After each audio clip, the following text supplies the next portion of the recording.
So thank you very much for coming to the first public presentation here at our new building of the Internet Archive. So thank you very much for coming.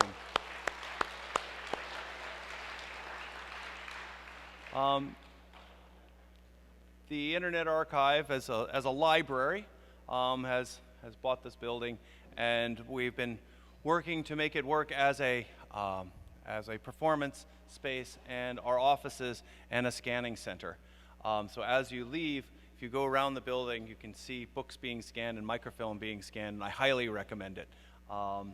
And it's been, I think, a tribute to San Francisco to have them, the planning department, which isn't necessarily known for big, bold steps, to take a church and say, yes, a library is a wonderful thing to have in this place. We just crossed 1 million, scanning 1 million books and making them publicly available.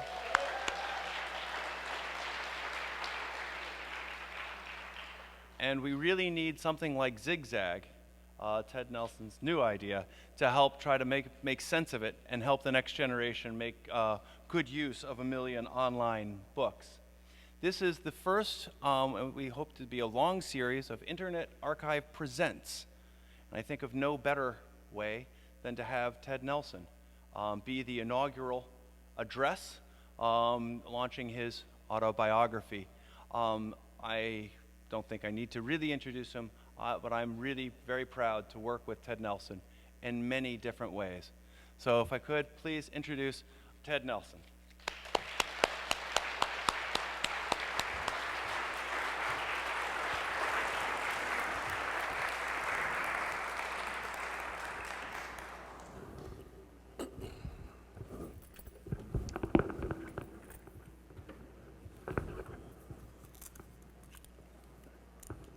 Before I start, I'd like to thank Brewster Kahle, Mary Austin, the Internet Archive, my sweet partner, Malene Malikote, and the Engelbarts who are here tonight. But I'll stop there because if I go on thanking people, that'll take all the time.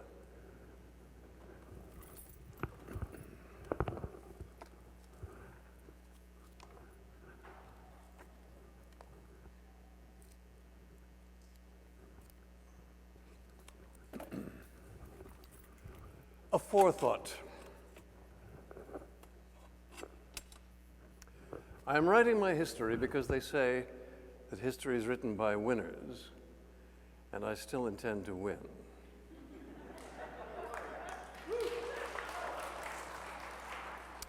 This book is coming out just 50 years after I had my main ideas in the computer field. The anniversary is an accident. I've tried to tell the story before, but it's taken till now to clarify and package it reasonably. Everybody wants to tell their story. I have special reasons. I have a unique place in history, and I want to claim it. Indeed, I want it as a vaulting pole, a lever still to move the world. I also want to clear the air, substituting the true story for myth and misunderstandings about my life and work. This is not a modest book. Modesty is for those who are after the Nobel, and that chance, if any, is long past. This is what I want known long after.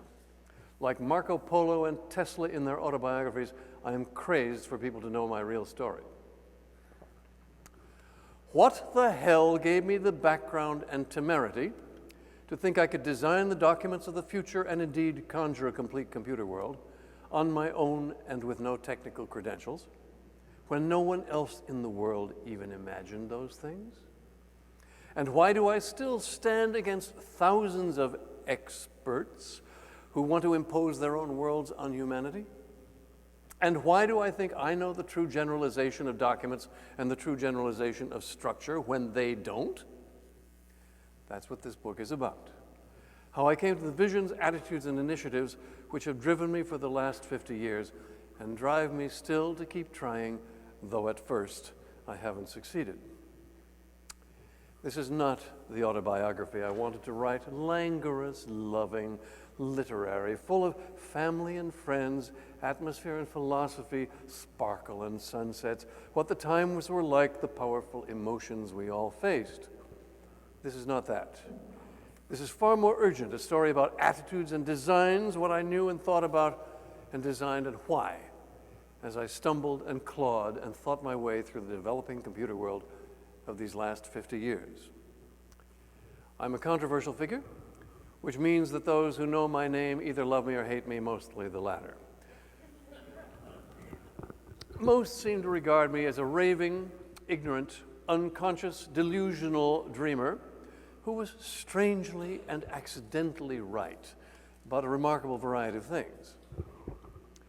I was never ignorant, and there was no accident. I knew 10 times more 50 years ago when I started in computers than most people think I know now.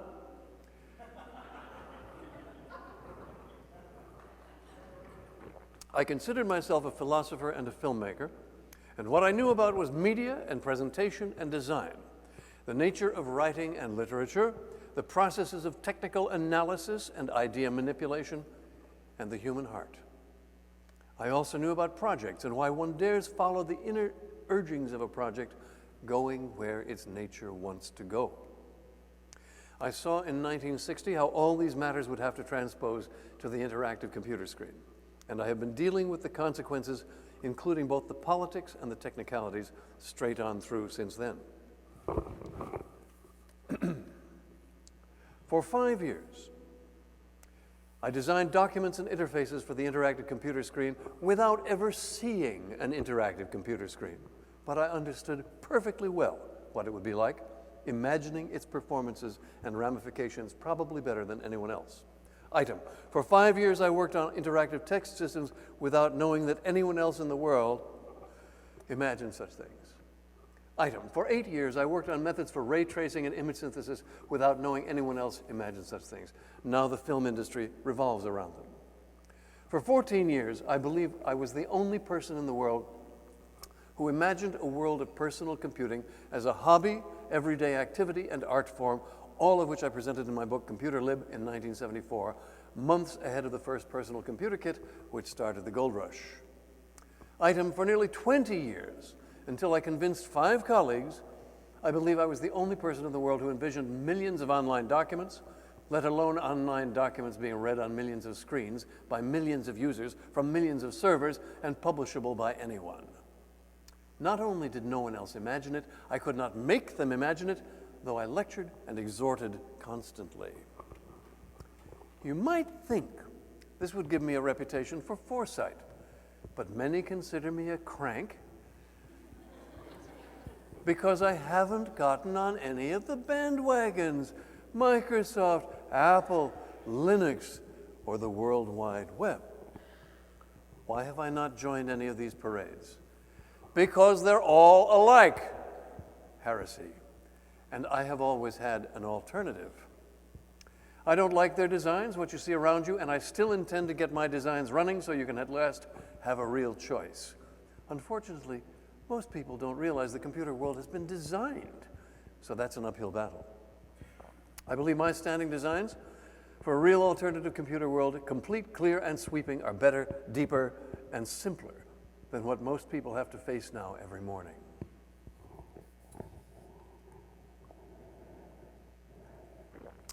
The myth of technology. The world is totally confused.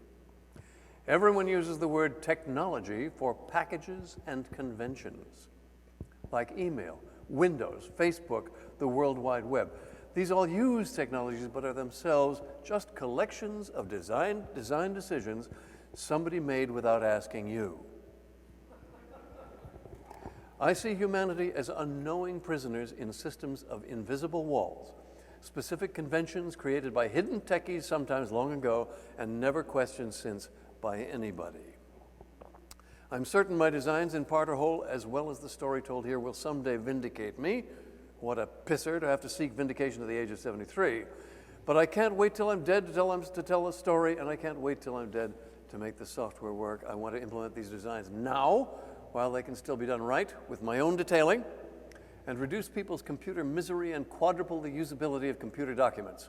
I want to improve the world that is. This is a multi-threaded story. I wish I could tell it in a decent electronic document, a Xanadu document of parallel pages with visible connections. To wit, that. How this document ought to look when it opens. A proper parallel hypertext in a possible opening view with visible transclusions, links not shown. So this is what you would see on the screen, not single pages with invisible jumps. Unfortunately, we have still not got decent documents working and deployed. Part of the problem is that people don't understand why they need parallelism, let alone transclusion and multi-way links. Trapped here on paper, I'm simulating this parallelism clumsily. I'm using indentations and headings to thread the different stories. For example, get that thing off there. Xanadu story, phantasm story, personal systems, synonym story, and zigzag story. All of those being indented headings. If you have no technical interests, you can read the main story, the personal narrative, by reading only the parts that start at the left margin and ignoring the indented parts. The indented stories above happen to be crucial. Among the many indented headings, the particular 5 above happen to refer to principal initiatives by which I hope to achieve a financial foothold, creative resources, and independence. The first 3 of these ideas occurred to me in 1960 and 61. There was no telling in the early 1960s which would bring money first. I may not have thought of the 4th until 1964 and the last not until 1983. All are valid, though no one has ever known it but I. And now these first 4 ideas have become 4 different vast industries. But in fact, none of them brought anybody money for at least 16 years after I thought of them. Because there was no way to know which of these ideas would catch on first, I kept on with all of them. They took decades longer than I expected, and I was not on those trains when they pulled out. If I had succeeded in patenting the first 2, as I tried to, the patents would have expired by the time these things were commercial. But the most important problem I still face is to give the world decent electronic documents. I do not embrace the World Wide Web, though many think it was my idea. My idea was better. Most people imagine that the web is a wonder of technology, whereas I see it as a political setback by a dorky package. As stated above, the web is not technology, it's packaging and conventions. To me, the World Wide Web is an unfortunate presence which must be dealt with like the Internal Revenue Service.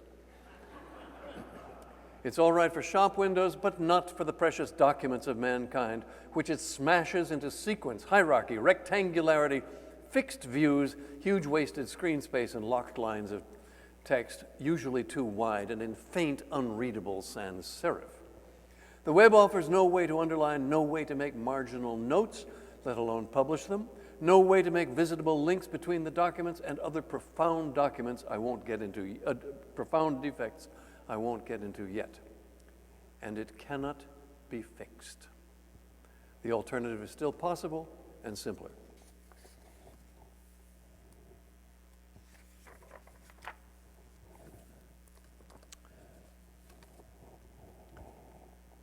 Division Street era, 1937 to 43, Chapter 1.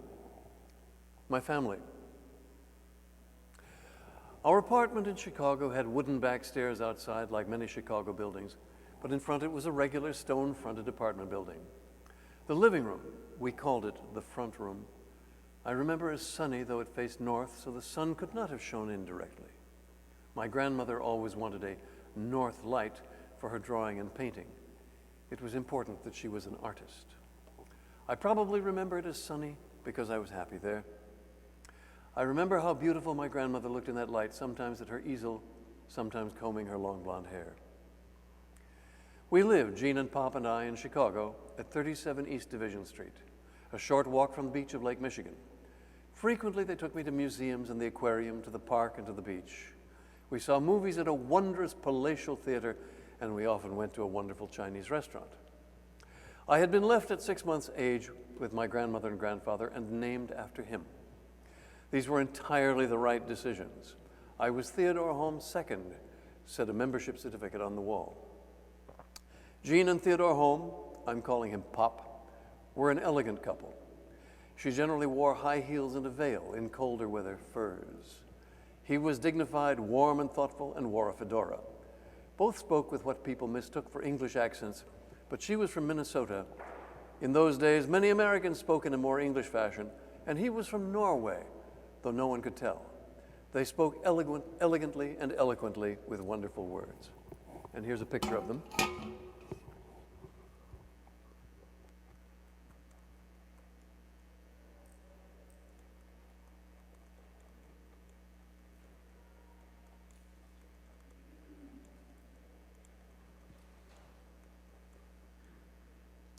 Jean and Theodore Holm. Possibly when they were married. My family was very cultured and loving. Ours was a home of culture. We were members of the Art Institute of Chicago. Actually, I in my crib was the member. When my grandmother went to buy a membership at the museum for the family, the person at the desk suggested getting the membership in the name of the youngest member of the family, and I, the newborn, was it. So said the certificate on the wall, the life membership in the Art Institute of Theodore Holm II. Leonardo, Shakespeare, Shaw were our household gods. Shakespearean quotes were bandied about frequently. There were family tales of contacts with Gurdjieff and Tagore, and memories of a debate Jean had with Emma Goldman. By debate, I assume that what happened was that Jean asked a question at a lecture by Goldman, and then there was some follow-on banter between them. I bet I could even reconstruct it plausibly, but that is another story. I had 4 main grown-ups. I lived with Jean and Pop in Chicago. Jean's parents, my great-grandparents Blanche and Edmund, were also present in spirit, though they lived far away in Brooklyn, but they would come to Chicago at Christmas, and we would spend the summer with them at our farm. Blanche, my great-grandmother,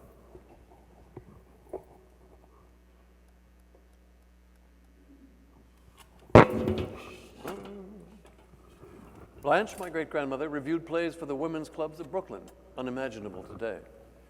Deeply affectionate, she ghost wrote my first autobiography when I was 1 and read me numerous books when I was little.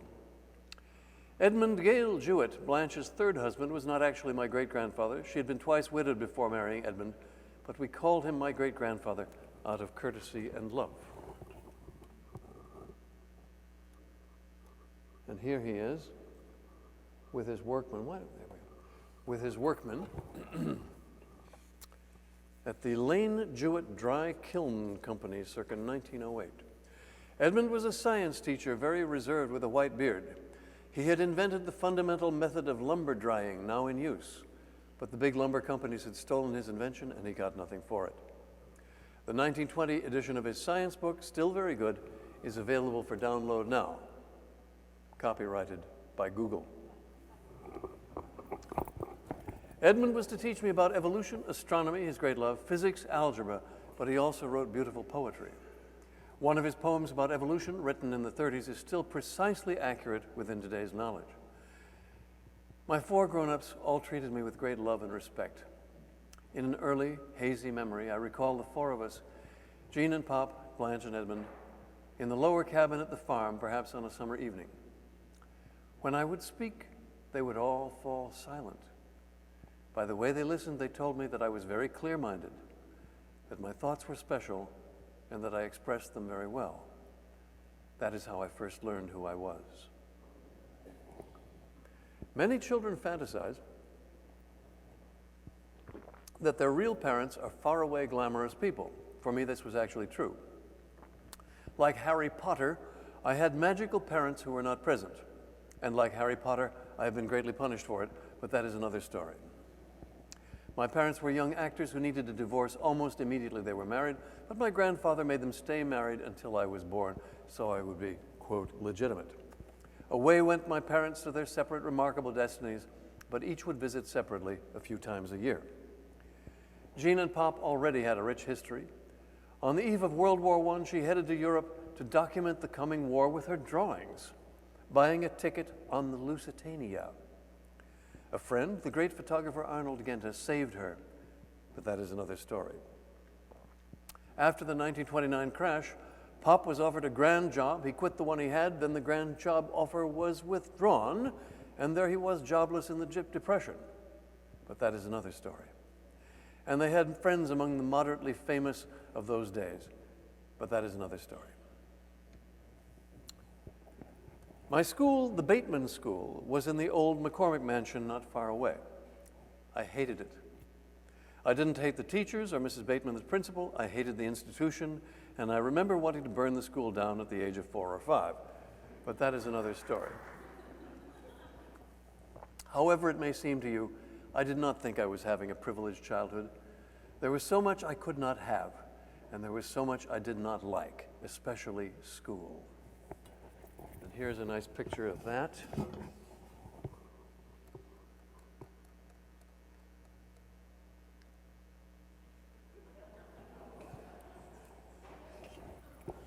The title is Cynical and Out Front.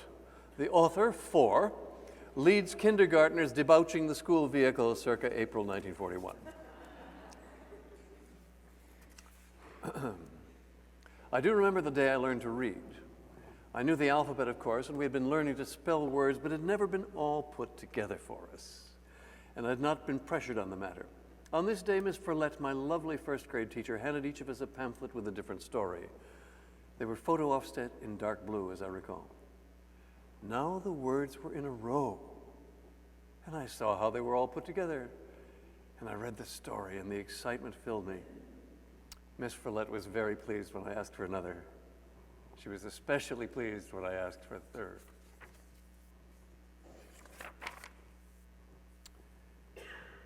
Defining moments. Flowers by wire. Data structure, circa 1942. I was 5. Jean, my grandmother, often took me to flower shops in Chicago. Each flower shop had a sign outside with a picture of the Greek god Mercury and the words, "Flowers by wire." How did they get the flowers down the wire? I asked the flower man how flowers by wire worked. He said, "Oh, you wouldn't understand." The flower salesman wouldn't tell me, so I tried to figure out myself how they sent flowers by wire. I thought about it and thought about it. It was a hard problem. Would they start with the stems first or the petals? And what about the aroma? I knew, obviously, that you could send a voice by wire. Evidently, flowers could somehow be sent as well. I understood how phone calls went through the wire. There was something you talked into. I didn't yet know that it was called a microphone. That translated the speech into some sort of event. I didn't know the term signal. That went all the way to the other end, and there was something else I didn't know was called a speaker that translated the event back into sound. So I had a correct, if approximate, mental picture of telephony. But how would it work with flowers? You would have to have some kind of device at each end, just as the telephone call had a device at each end. I figured that the device at the starting end must take the flower apart, probably by grinding off a little at a time, and converting that into a signal which went down the wire, and then grinding till the whole flower was transmitted. And then at the other end, there would be a device that reconstituted the flower fragments from the signals and perhaps extruded the flowers like spaghetti. But would they start with the stems first or the petals? And what about the aroma? These were difficult issues, but I felt I had a handle on the basics. Note from the present. I believe these were my first deliberations about data structure, and that the analysis was rather good considering the information I had. In fact, that's how many systems of scanning and transmission work today, but not for flowers. If you had told me the real answer, how do they send flowers by wire? Someone at the first flower shop telephones the second flower shop and asks the person at the second flower shop to deliver a bouquet to a specific address. I would have been outraged that the flower man withheld such a simple, stupid fact. Still, it was a thinking and learning experience.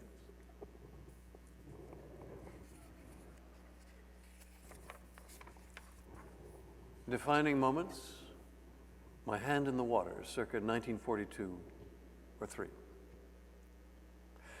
I trailed my hand in the water as my grandfather rowed. My grandmother was in the front of the boat, wearing high heels as always. I was 4 or 5, and this was spring 1943 at the latest. We were still in Chicago. Fuzzy shapes passed underneath. I studied the water's crystal softness. The water was opening around my fingers, gently passing around them, then closing again behind. I considered the different places in the water and the connections between them, the places that at one instant were next to each other, then separated as my fingers passed. They rejoined, but no longer in the same way. How is it, I wondered, that every instant's arrangement in the water and the world can be so much the same as just before and yet so different? How could even the best words express this complexity? How could even the best words express what systems of relationships were the same and different? And how many relationships were there? I could not have said relationships or systems then, let alone particles or manifolds or higher level commonalities, but those were my exact concerns. My questions and confusions were always exact, and fine distinctions concerned me greatly. They still do. In this book, I will try to say exactly what I was thinking at different times, exactly, that is, in my vocabulary of now. And how, you might ask, do I remember those floating, swirling thoughts over 60 years ago? Because these are matters I've thought about ever since, in thousands of different ways. And I reconnect them even now with that early moment of floating crystalline study, rattle of oarlocks, sun twinkle on the water, my grandmother clearing her throat, the thump of oars, my grandfather's earnestness, all with me as I write in the eternal now and then. Xanadu story, connection to the original, 1. That religious experience, the moment of my hand in the water, is with me always. Always I see the profusion of relationships, of connections, of ideas, of possibilities, as a great net across the world, across every subject, across everything.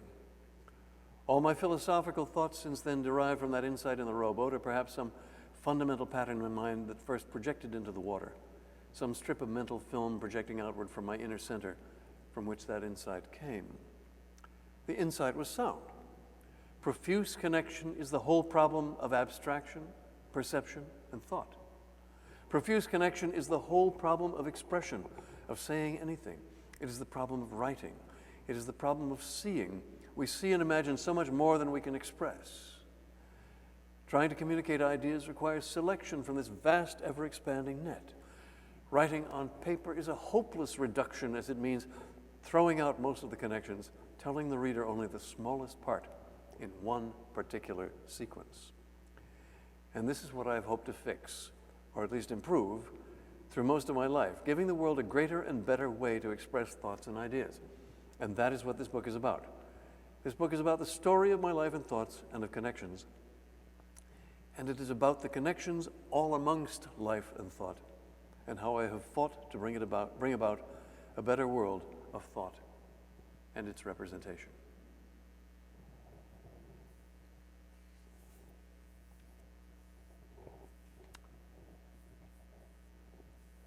Not 1959.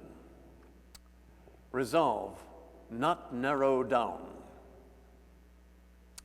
Here is what they said as graduation approached. It's time to narrow down, Ted. I didn't think so. My strength was in not narrowing down, in doing something new and different every time. And here were my central talents, which I'd come to know at Swarthmore. I believed I could analyze anything, show anything, and design anything. And I could innovate, imagining what no one else could, and bring that new thing forth through projects of new shapes. But what? What should I analyze, show, design, and innovate about? There was no determinate answer. I was good at a lot of things, but not a great talent at any one, except that my mind was very good. My uniqueness was in the combination of numerous abilities and in my ability to see the big picture quickly. I was a very clever fellow, accustomed to picking up new technicalities as required, but I preferred to delegate technical details once I had decided them. I had had a taste of creative control and knew that I could not be an idea man on someone else's projects. Deciding the details and finishing touches was what life was all about. I knew this would make it harder, but what the hell?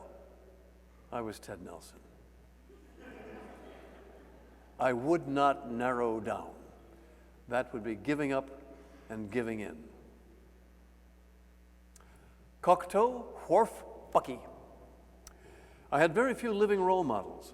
I applauded my parents' great success, but I intended some much grander career like various great names in history.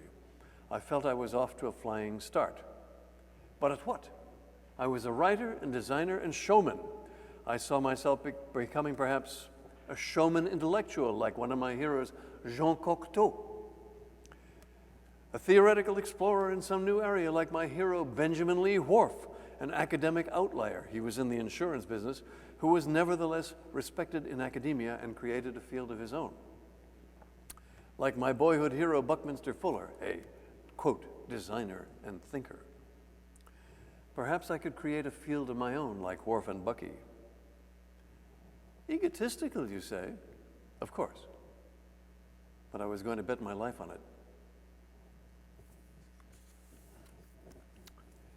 Still a chance to make a movie, 1959. My grades were fairly poor.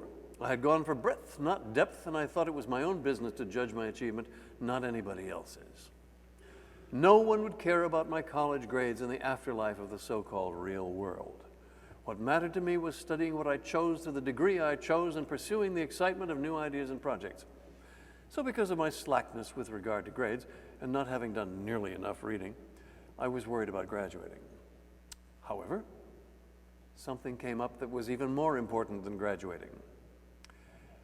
Late in the year, I realized I still have a chance to make my first movie. I still have that $700 appropriation that Tony and I got. I can make that movie. Tony would have wanted me to. He had died abruptly the fall before. Exams were coming, but I figured I could squeak by. This was far more important, a full-on chance to make a movie by myself. I knew other media moderately well. This would tell me whether I had any ability at filmmaking. There was no time to write a script, and syncing the sound would be an enormous problem. So I made the whimsical decision to have the actors just say, "Parp, parp," and postpone writing the dialogue. I would write the script later on the basis of the film as shot and sync it as best possible to the parping. The parping would look like Huckleberry Hound, where the characters just moved their jaws vaguely to the script. It would, of course, look stupid, but I thought it would be funny as well. It turns out most people can't stand this. They cannot accept such a movie as a genre like Huckleberry Hound or Fumetti. They can't imagine it as a foreign movie shot in Parpland. It hits a cognitive wall. I bet if some famous person told them it was okay or clever, everybody would flip their perception and enjoy it. As the lead, I chose my friend Jody Hudson, who had a very expressive poker face like Buster Keaton, showing a lot of emotion with minute variations of expression. I didn't plan, I just began. I would have to make up the movie as I went along. I would shoot whenever Jody and I were both available, and grab other actors and sets as best I could. I had a story vaguely in mind, but I started with a classroom scene somewhere in the middle of the story. This was because it involved a large cast and had to be shot in an empty classroom, and so it had to be done on a weekend. Defining moments, the first Slocum shoot. I rounded up actors at Sunday lunch, whoever could spare an hour or two. I just went around the tables and asked who wanted to be in the movie. We went to a basement classroom in Trotter Hall. I arranged the actors according to when they would have to leave. I would shoot the full room shots first, then the kids in the front row could leave as I narrowed down to the back rows, where I put the actors who could stay longer. So it had to be shot out of order, and there were two sequences to keep in mind: the sequence of the intended final story and the sequence of who had to leave when, which governed the order of its shooting. I made up the story as I went along, starting with this basic idea. The hero in a boring class makes eyes at a girl in the front row, and his chair falls over. Fleshed out as I shot it, it went like this. The lonely hero, Slocum Furlow, played by Jody, sits doodling at the back of a classroom. The class is an idiotic mix of philosophy, sociology, and nonsense. As the discussion drones on meaninglessly, Slocum catches the eye of a girl in the front row, played by Carolyn Shields. They make eyes at each other. He leans further and further back in his chair till he falls over very, very gradually. Everyone leaves. The girl is gone. The result of that shoot was electrifying. Defining moments, somebody knew. Something happened to me as I shot that first scene of my film, that afternoon in Trotter Hall. My absent-mindedness and scattermindedness disappeared. I figured out everything in the moment and made up the story as I went along, keeping track with surprising clarity of what was done and what was not. I had never been so clear-minded. I still had to keep making notes on the back of my hand, but I was awake and alive in a new way. As never before, I kept all parts of the problem in my mind, working very fast. I will never forget the clarity and the excitement of making up that scene as I fought the clock, positioned and directed the actors, took the shots, dismissed the actors, and narrowed down to only Slocum. I became a different person. I had suddenly become the person I always wanted to be. And I've always wanted to be that person again. Defining moments. The ceiling flies away. Slocum rushes May 5th, 1959. I kept shooting the Epiphany of Slocum Furlough, a scene every 2 or 3 days, but it took a week for the first rolls to be developed. I called in some friends to look at what I had shot. I didn't realize that most people can't see a scene out of order and understand it in their mind. Here's what they saw. Strange repeated shots of people lounging around and saying silently, "Parp, parp." And repeated shots of Jody falling down in his chair. Even though I explained the scene to them before running the projector, they were utterly mystified. They didn't know. But for me, the roof flew off the building. I heard a roaring wind. My destiny had found me. What I saw was the finished scene as it would be. The scene was atmospheric, it developed characters, it had a plot, it was moderately subtle, it was rather funny, and it was warm, more like a foreign than an American film, like the films of Pagnol or Satyajit Ray. It was far better than I had imagined it could be, far better than I had remotely hoped. I will now show you the finished scene. As I saw it in my mind, and later finished it.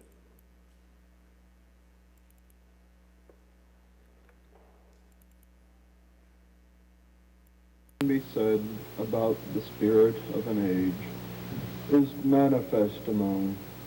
We can only see from the evidence the exact state of society certainly has a bearing, which is really little more than to say that the whole literary movement is at least an outgrowth, more like a...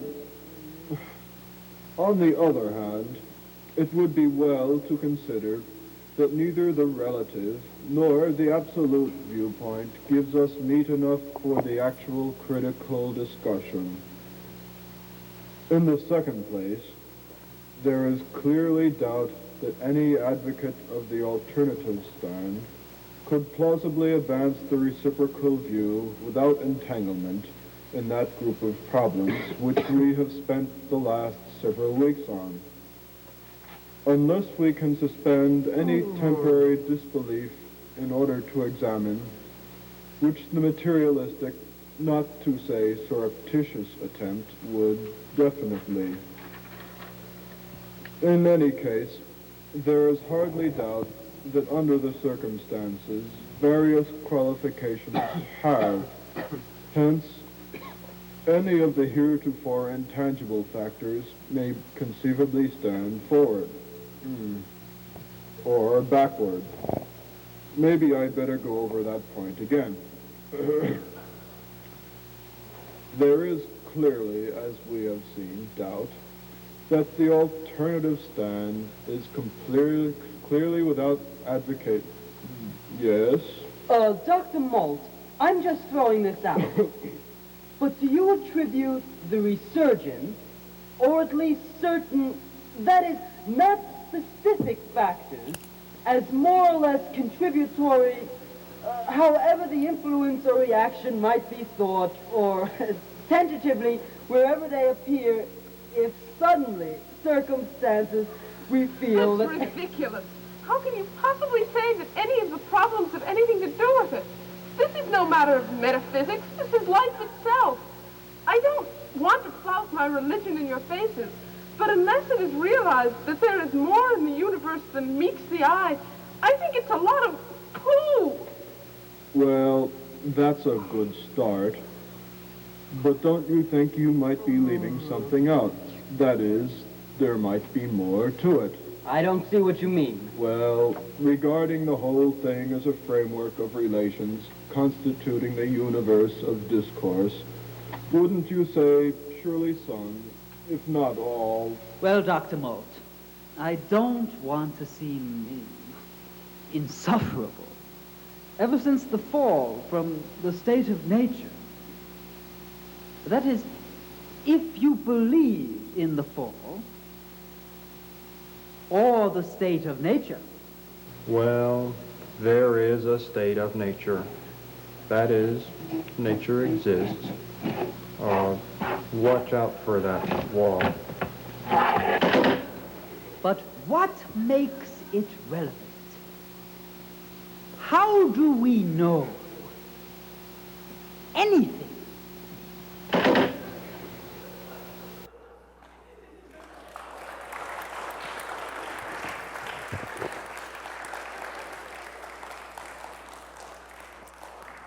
It gives me such pleasure to hear you laughing.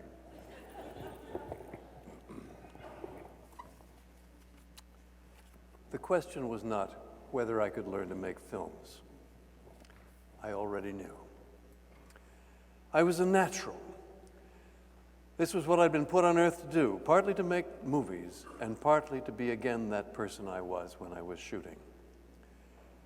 This was no longer about being best at anything. This was about my heart, which I had found. The only problem was, I wanted to be an intellectual too.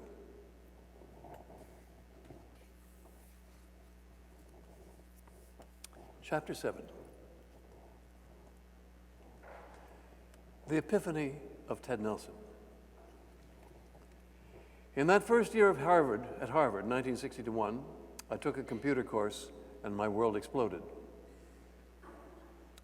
What would Freed Bales have said, 1960? Freed Bales, he didn't use the Robert socially, was a most amiable and pleasant psychologist in my SOC-REL department. His long-term research included a gut course that could be taken any number of times by undergraduates and grad students alike, in which they argued about interpersonal issues at any level of inanity they chose.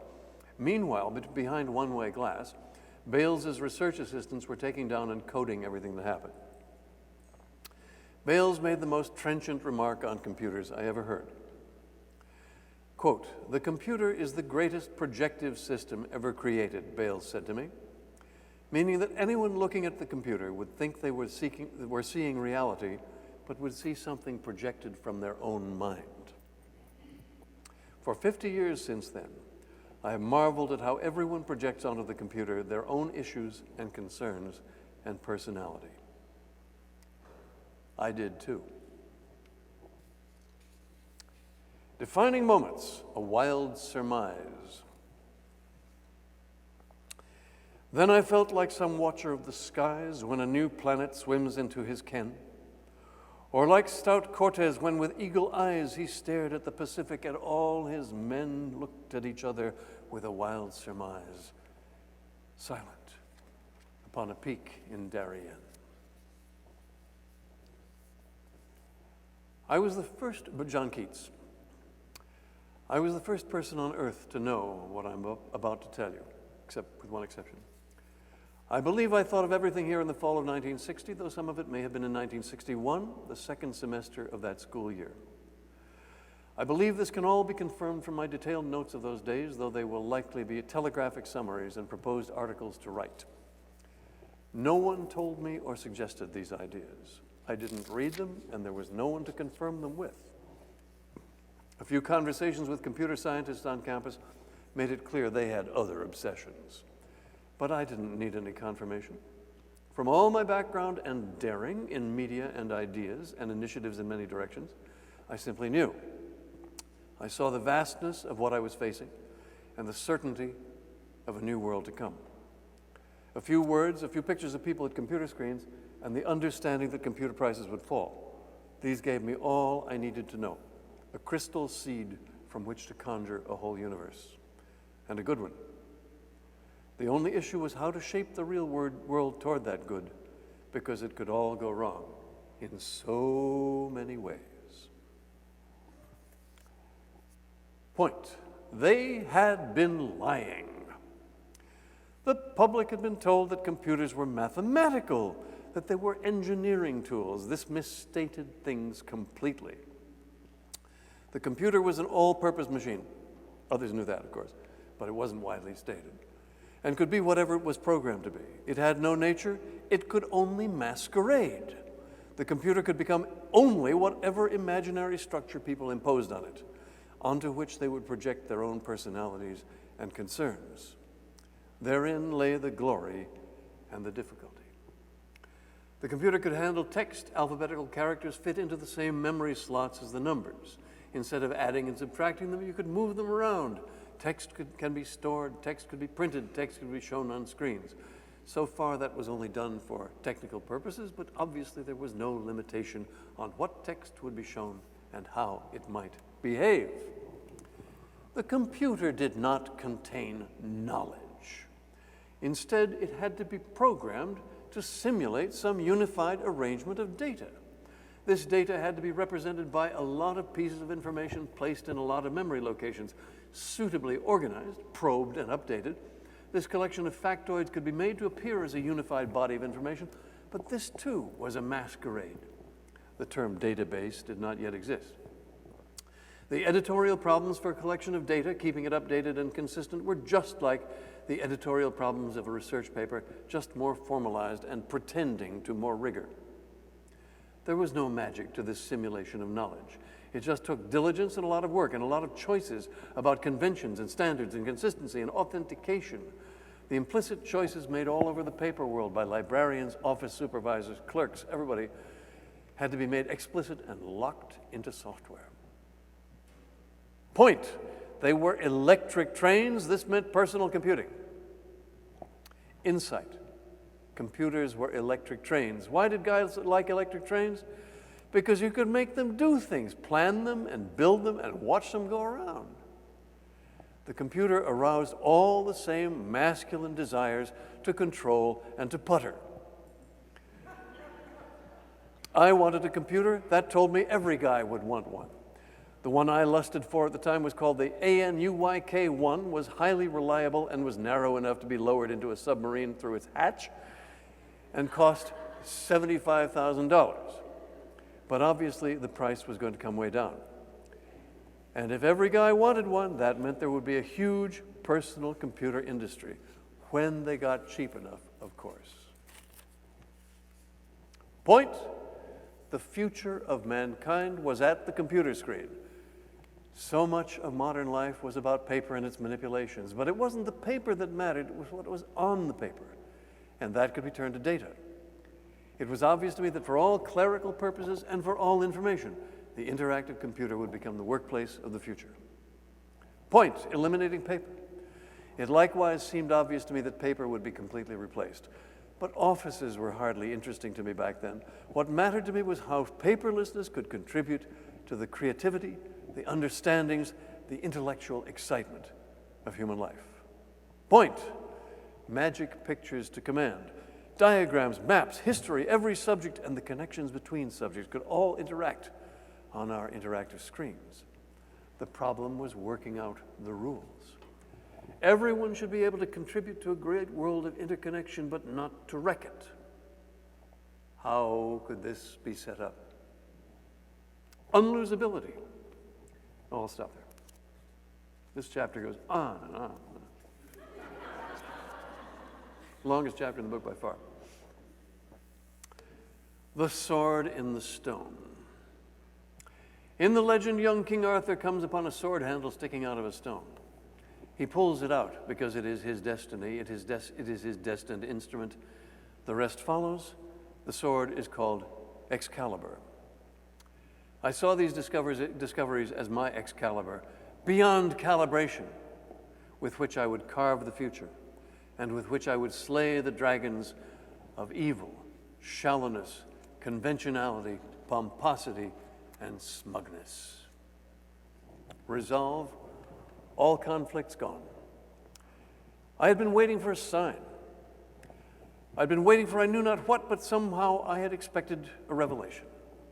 I had expected some life mission to reveal itself to me, though I was expecting something more along the lines of an intellectual discovery. What now was all this? Fate was daring me to do something entirely different, something unheard of, something very important that only I understood and only I could do. Where was that unique intellectual life whose revelation I had been awaiting? But then, wasn't this an intellectual discovery? Oh my God, this was it. This was everything I was searching for. I knew a handle sticking out of a stone when I saw one. I thought earlier there would be a great philosophical revelation or some great film to make, or that I could somehow fix education. This could be all these things and more. All my conflicts of long-term goals were resolved. I'd felt a conflict between being an idealist and making money, not an uncommon conflict for a young man. No more. This would make the world a far better place and make me tons of money on the way. Here was a single path to everything I believed in and wanted. What more worthy goal could a brash young man choose than to rebuild civilization anew? I figured that programming the system, deploying it, and revolutionizing the world would take about 2 years. I was impatient to get done with that. Then I could get back to movie making, and I would be able to finance my movies myself without having to deal with backers. There has never been any other plan. I wanted to be the Gutenberg of this new medium that only I imagined, and the Griffith and the Disney. Little did I know that Gutenberg had gone bankrupt.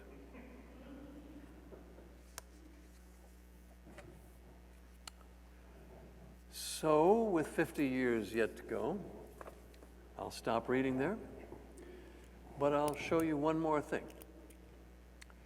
People seem to think that this Xanadu design of mine, which I've been working on for 50 years and which was perfected with Roger Gregory and others in 1979, is somehow mythical, some delusion, some inane misunderstanding of technical possibilities. Not at all. All the details are given in the appendix of the book. But the main point is we actually have a fully functional version right now. When I say fully functional, I mean all the parts are working but not very well integrated. So the interface ain't so great, but I will show it to you now.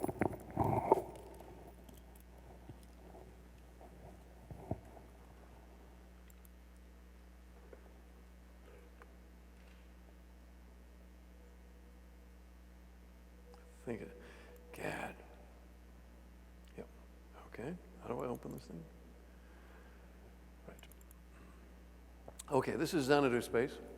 We're looking at 2 pages of a compound hypertext. Now, I showed you earlier, beginning of this book, the notion of a parallel hypertext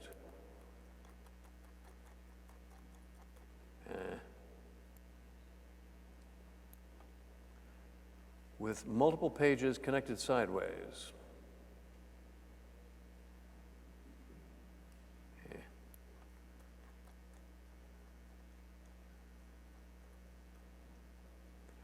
There. So this is my model of hypertext. This is what you should see. You should be able to magnify and zoom in on any of these, or click on the links and transclusions and emphasize those. This is the opposite of the notion of so-called WYSIWYG. What you see is what you get, which is a euphemism for simulating paper. Why, I ask, would anyone simulate paper on a computer screen? That, to me, is like tearing the wings off a 747 and flying it on the highway as a bus.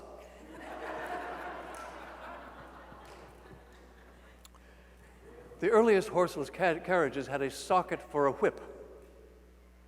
This gave reassurance. Similarly, people have told me, well, of course you need to simulate paper so that people will be reassured. Excuse me. The paperless office is possible, but not if you simulate paper. Not only that, but the paper they simulate is paper under glass. You can't fold it, staple it, or mutilate it. You can't use sticky notes. You can't write on it. No marginal notes. No, they're simulated. I compare it to canopic jars in ancient Egypt. In the canopic jars, they would put your liver and your brains in order to preserve them for posterity, but it's like makeup on a corpse. He may look good, but he won't dance again. And the whole point is to be able to use and see and understand information better and better. Writing and documents have, for millennia, evolved to present information in various ways and styles. We must open up to the real possibilities of interactive documents and not paper under glass. But they made an unholy alliance. For example, I believe that Adobe made an unholy alliance with the type foundries. Why can't you just thicken the serifs a little bit? Answer, because the type foundries wanted to sell you these different fonts they sell. Why do we have these inane point sizes that were established in the 18th century? Because it's part of the package that the type foundries sell. We need to get away from this. Okay. So anyway, this is a simple visualization of the kind of parallel document I advocate, and here it actually is in the flesh. Wait a minute, yep. So we're looking here at two parallel pages. Hello? We're looking at two parallel pages. The one with the larger type is called the current page, and the one beside it with the smaller type is the companion page. This is, as I said, a prototype, and so these things are not perfectly marked. We are looking at a transclusion. We'll get back to that, but meanwhile, let's zoom forward, truck forward, and see what kind of a world we're in. We're actually in a hypertext of some 11 pages, and you see the various visible connections which we're flying through. Those the bluish ones are the links, and the red ones are the transclusions. The transclusions show better. What's a transclusion? The same material visibly in two places. So this particular demo was set up to emphasize one idea. People say to me, how can you deal with thousands of overlapping links so that the user can understand them? And the answer is A, overview, and B, one at a time.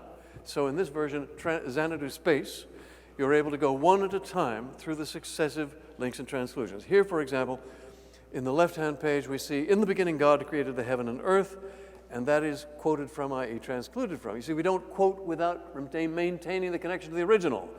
That's transcluded from King James Bible. This page stands in for the whole Bible. And we can step back and make this the current page again and step down to the next. Adam and Lilith immediately began to fight, and of course Lilith came before Eve, as some of you know, and she would not cooperate horizontally, and so she flew away, and that's from something else.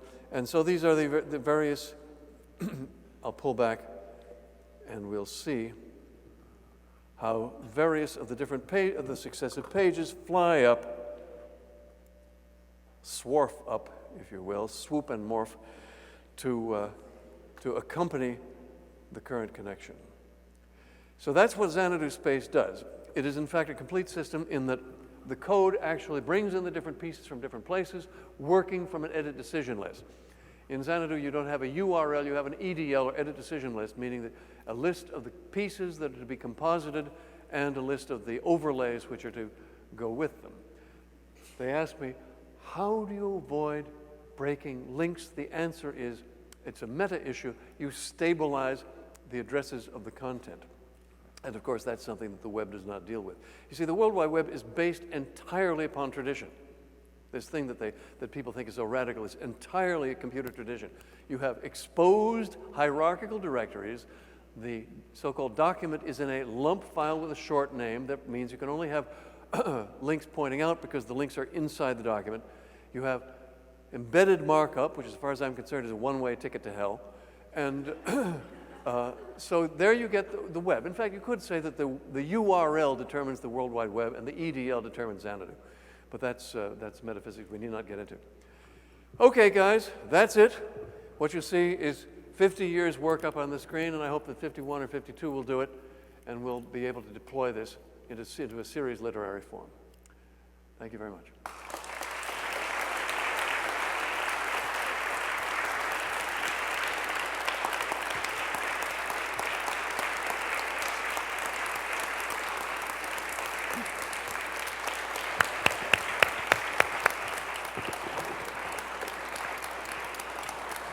Please remain standing.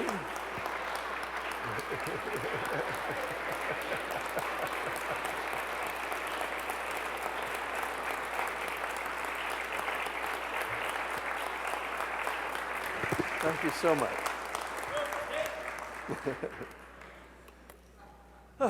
Okay, we can now have some schmoozing break, and then we can return and do Q&A and all that such a thing. My God, that was faster than... You'd like a schmoozing break and then Q&A? Wasn't that the plan? Whatever you like. Whatever anybody likes. I can stay here and I can go all night.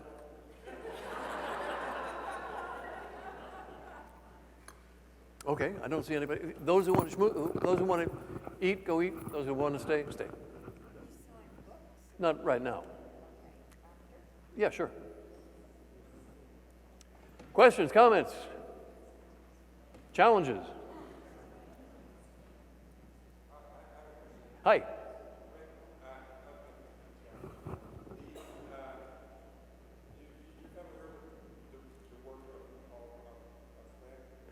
The acoustics in here are really terrible, and I cannot hear you. They fixed it from here, but not for the people not here, not at the stage. I'm just curious about, for historical purposes. About what? For historical, history, or not history, or whatever. There was a Belgian guy called Paul Otley. Otley, yes. Yeah. When is the first time you saw his drawing? Because he disappeared from history. I first heard of Otley when it was in the Times a couple of years ago. Yeah? Okay. Yeah. And obviously he did fabulous work. It was something like the research service of the Encyclopedia Britannica. In fact, it's almost as though the Encyclopedia Britannica based their research service on what Otley was offering.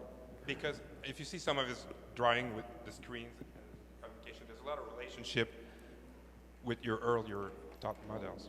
Well, information is connected, you know, and Yeah. a lot of people know that without being influenced by one another. Okay.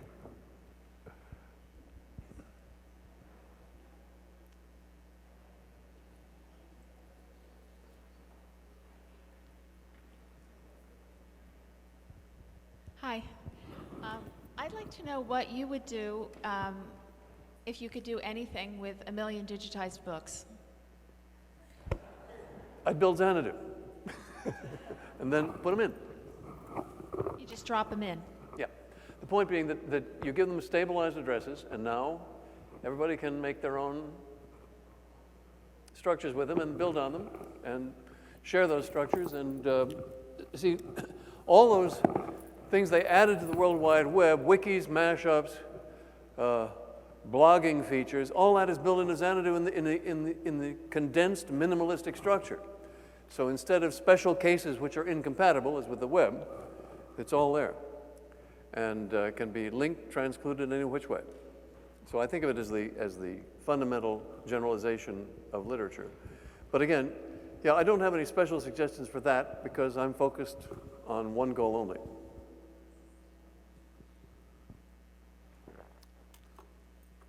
The copyright issue, however, is paramount, and I don't know how to get around that. Except my suggestion, which is the copyright method always suggested by Xanadu, which is that copyrighted material be available for purchase at a very small amount per byte. Essentially, every reader has a table showing what part of a document he or she has already purchased. And if you happen to purchase another sentence from that document in some other context, nevertheless, that then becomes your permanent possession, and you may always refer to it again, so that you may incrementally acquire documents. And this is vital because think of the way, for example, that educated people actually learn things from anthologies, from quotations. And we would like to be able to follow from an anthological piece, from an excerpt to the original, and we can't. So the anthology develops a sort of a lifeless nature of its own. And being able to follow it back to the original, that changes the whole thing. I'm blithering, but there you are. If I can ask another question. So part of the reason we're all here tonight is because of what you have accomplished, even if you don't think it's that significant. We do. I'm sorry, slowly, please. Yeah, so I think part of the reason we're here tonight is because of what you have accomplished. Thank you. And we think it's significant, even if you may not.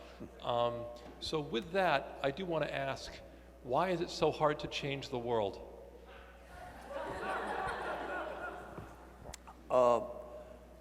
Let's put it this way. There is a, you can think of it as an abstract curve, like a half-life, that at any time, certain changes in the world might be easy to do, and other changes hard. So it's not that it's generically hard to change the world, it's finding the changes in the world that might happen. And it's anybody's guess, always. Thanks. The other part of it is that people tell me, sorry, Ted, the train's already left. It's too late for your design. I don't think so. I think that the strain and pain everyone feels trying to shoehorn their stuff into HTML when what they really want is what I'm offering means that a lot of people will want it right away. Question? Over here. Ted? Yeah, okay. So looking back over... Let somebody else do the choosing because I can't see you at all. How about the person with the microphone? Okay. So looking back over 50 years, what surprised you? Is that Kathleen? Yeah, it's Kathleen. Yeah. So what surprised you as you wrote your story? Or... Nothing surprised me as I wrote my story. I already knew how it came out. No. So there was no introspection in looking over 50 years? Or what didn't make the book? No introspection. Well, no, what surprised you? Looking back over 50 years. Well, What I've came been out of introspecting every minute of that time. I mean, it's not like a lot had, there was some sudden surprise as I was writing it down. Okay, so let me ask it in inverse way. What didn't make the book? Oh, well, basically, I wrote this book by cutting. You may think 380 pages is long, but it would have been a hell of a lot longer if I'd inflicted on the reader everything that I wrote originally. What I finally narrowed it down to was my computer ideas and everything that led up to them, or could be vaguely related to what led up to them. And so all kinds of amusing anecdotes, like driving anecdotes, for example, and strange stories that have nothing to do with my computer life didn't make it. What surprised me most in the last 50 years was how long things took, and how hard it is for most people to imagine new things. I said in the 1960s, soon we'll read and write on computer screens, and we'll interact with that, and you'll be able to call up from millions of documents, and you'll be able to add your own, and you'll be able to quote anything, and there'll be a connection from every quotation to its original context, and every author will get a royalty because that'll be automatic on every portion that's called up. And in the 60s, they would look at me, first in the early 60s, they would just look at me blankly. And in the late 60s, they would say, is it like a tape? And I couldn't deal with that. I should have just said yes. Then when the Altair came out in 1974, and people said, oh, that's what you meant, Ted. And I said, that's part of it. And then the IBM PC came out in, what was it, 82? 84 was the Mac. 82, I think, was the PC. And people said, oh, that's what you meant, Ted. I said, that's part of it. 84, the Macintosh. Oh, that's what you meant. That's part of it. 86 or so, HyperCard. Oh, that's what you meant, Ted. That's part of it. And then bulletin boards in the late 80s. That's what you meant, Ted. That's part of it. Then the World Wide Web comes up. That's what you meant, Ted. No, that is not it.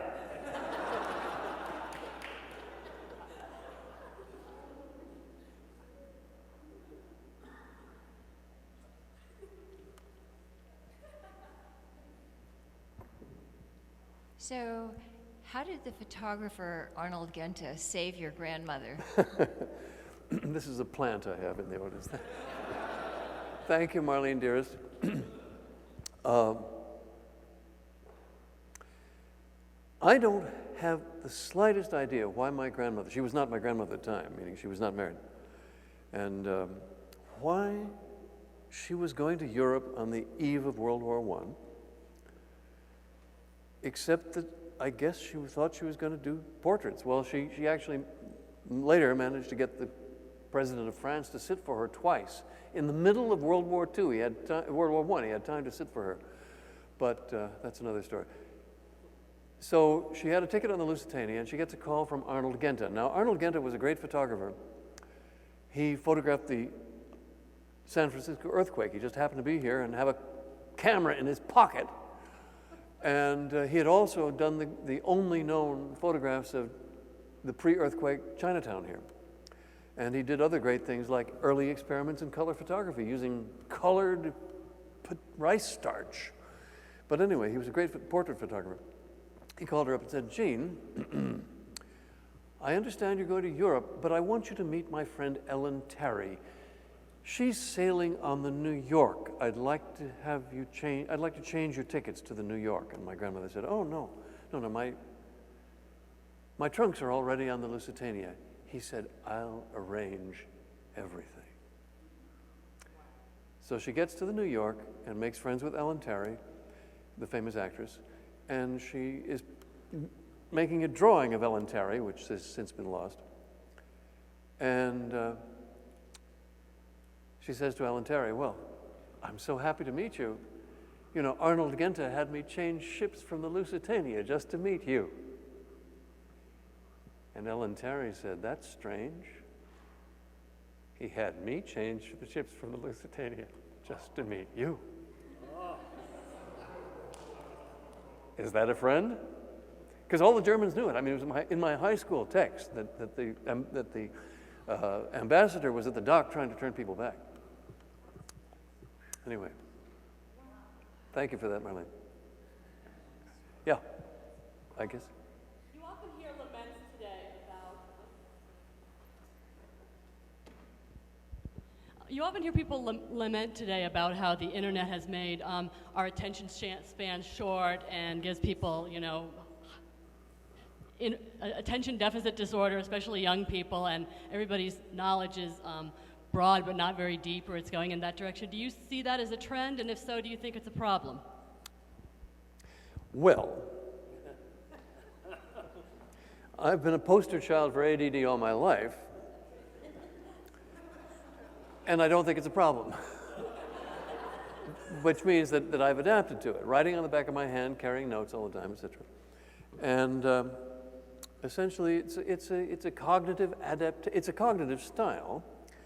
And as I said, sometimes it goes away, obviously, when you really care. I've had moments of extreme emergency in which I was able to concentrate with remarkable perfection, as when cars were spinning around in front of me and so on. And but it can be a problem, but since I don't know a damn thing about the younger generation, I wouldn't go so far as to, except what I read in blog comments, which makes me hope there are smarter ones. But I don't know what's going on, do you?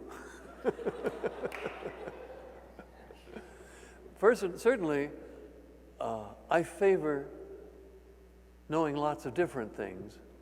I think everybody should know much more than they do, and I strive to learn every day, and I wish more people did, but that involves a great deal of a lot of Wikipedia and a lot of radio, and so I favor that, but on the other hand, you do have to be able to concentrate. I'm blithering. I don't have an answer. Yeah. Rob. Well, I could. As I said, I happen to think I know the true structure of documents and the true structure of structure. Now, why would this be when I'm not a computer scientist? Well, at the end of the book, the climax of the book is where Wendy Hall baptizes me a computer scientist, so now I can say I am one. But I've always said that computer scientists are like mandrills following each other's bright tails through the jungle. They don't have new ideas because they're trying to add a little thing or two to the ideas of the mandrill in front of them. And the reason I find stuff nobody else does is I'm not looking under the streetlights. So hyperthogonal structure is simply a generalization of rows and columns. And I'm astounded that no one else has come up with it. I mean, I have a patent which strongly suggests no one else came up with it.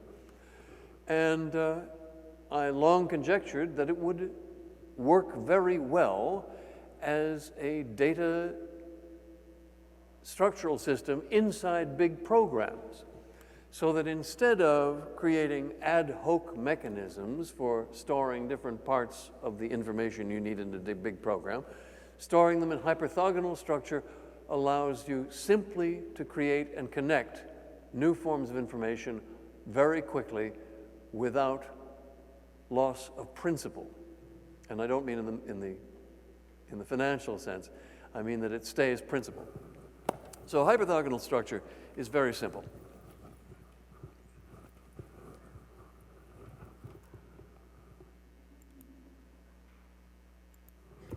Where is this thing? I haven't seen Windows 7 before. I hope I never do again.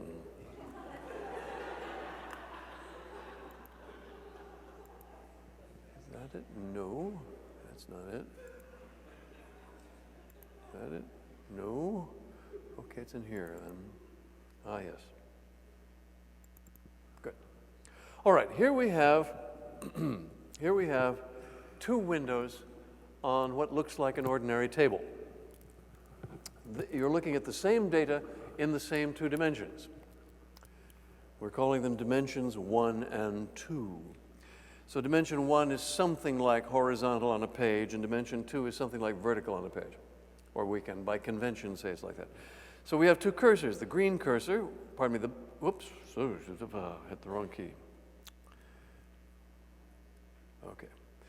We have a blue cursor, which stays in the middle on the right, and I can move it over there, and I don't know why it's jiggling like this. Maybe if I close Slocum Furlough, that'll help. Okay. And the green cursor, which stays in the middle on the left, and wanders around. Now, why do the two windows look different? Because the window on the right is the row view, and the window on the left is the stretch vanishing view. Why do you want more than one view? Well, for all sorts of reasons, and I'll show you now. But first, let's look at, why would we want to depart from a simple table in which you have the same number of rows in every column and the same number of columns in every row? The answer is that data is intrinsically, or as a rule, irregular, and you want to be able to deal with irregularities. So in this system, you're able to create new structure. You're able to create new structure which goes in all directions. And for example, up there, over there. Now, why would you want this? Well, I'll be showing you. But you notice, for example, that these two, that the blue cursor, the accursed blue cell and the accursed green cell are connected and were connected before, and when we made these extras, they stayed connected. That's the little curly line. So let's take a concrete example. Let us consider the royal families of Europe. Now, this data was put in by my colleague Adam Moore. And here we see one possible reason for having two views. The row view on the right emphasizes the regularity of these columns, and the stretch vanishing view on the left allows us to see every character in a cell. So there are different reasons for wanting more than one view. I'm sorry about you're not getting the ghastly flicker I am. Good. So you see that this main column that both the cursors are in has the names of various royal personages, And over to the side, we have their titles. But this other column, for example, I use to connect the different kings of Denmark. So that means I can jump quickly to the different monarchs of Denmark without having to go through the whole of the central column. Ah, you see, there are many structures here that we're still only discovering. But basically, it's just cells connected according to the following rule. The top of every cell can connect to the bottom of any cell. The left side of any cell can connect to the right side of any cell, and so on in as many dimensions as you like, and you can create new dimensions anytime.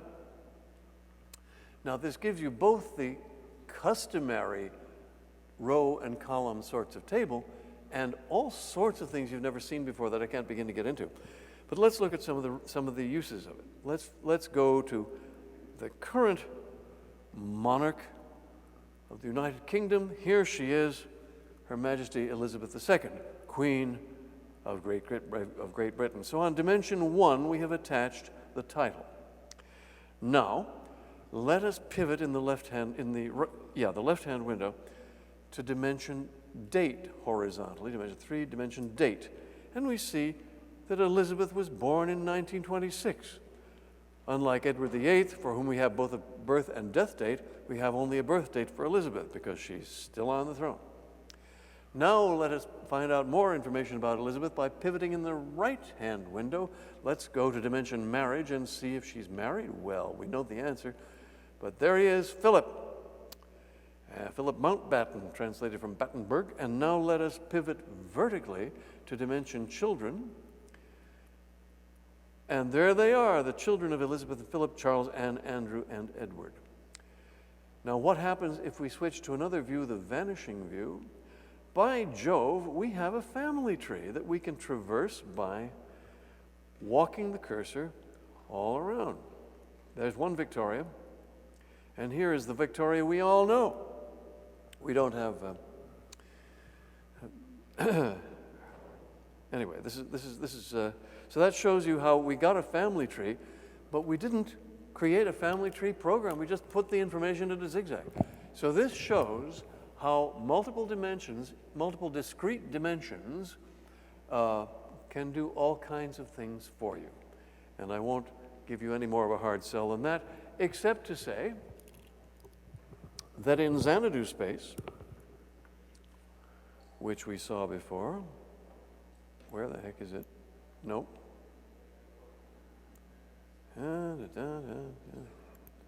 Okay. Now, this is the first program in which zigzag was actually used as a data mechanism. So instead of creating the various tables and semaphores and dotty-yotties and queues that are conventional with software of this magnitude and complexity, the programmer, Rob Smith, used zigzag as the interior mechanism and he confirmed my conjecture that yes, indeed, it made programming, a big program, simpler. So for example, each of these pages has a zigzag cluster which states its position and angle. Each of these links and transclusions similarly, and each subpart of each page. And by using zigzag as the interior data mechanism, the time of programming this thing was cut considerably. Unfortunately, we haven't got it finished. I'm still trying after some years, trying to get this thing finished. But at least the parts are all there. So that was zigzag. Hyperthogonal structure is the generic. Please do not use the term Xanadu or zigzag for any imitations. You can call them, if you want to program things like these, please give them names of your own, because Xanadu and zigzag are trademarks which I maintain at great expense.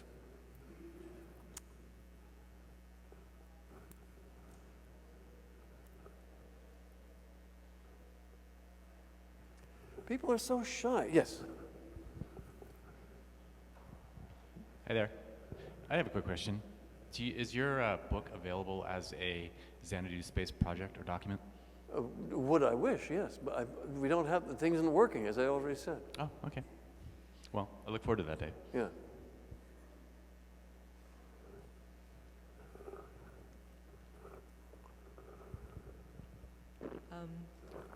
Ted, before you're done tonight. Roberta. Good evening. Before you're done tonight, would you please demystify for me the title of your book? Thank you. In order to demystify it, I need to understand what's mystifying. What is mysterious?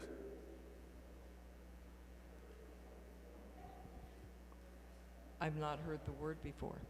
Possiplex. Well, it seems to me it's English. It's a plex of possibilities.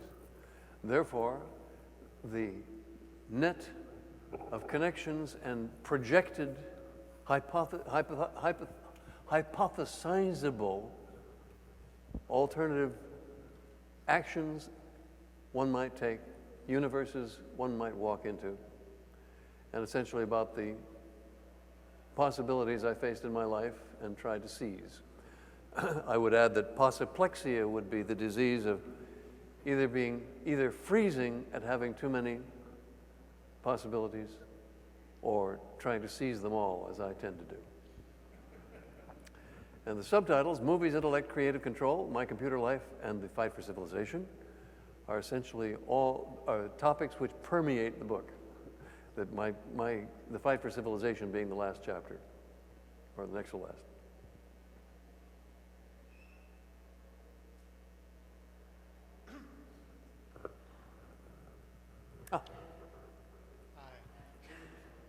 Who is it? Hi, Andrew what? Singer, hi. My friend since the mid-60s. I was going to say it's almost 50 years since I first heard you give a talk called No More Teachers, No More Books. And that talk led me to meet you and know you for a long time now.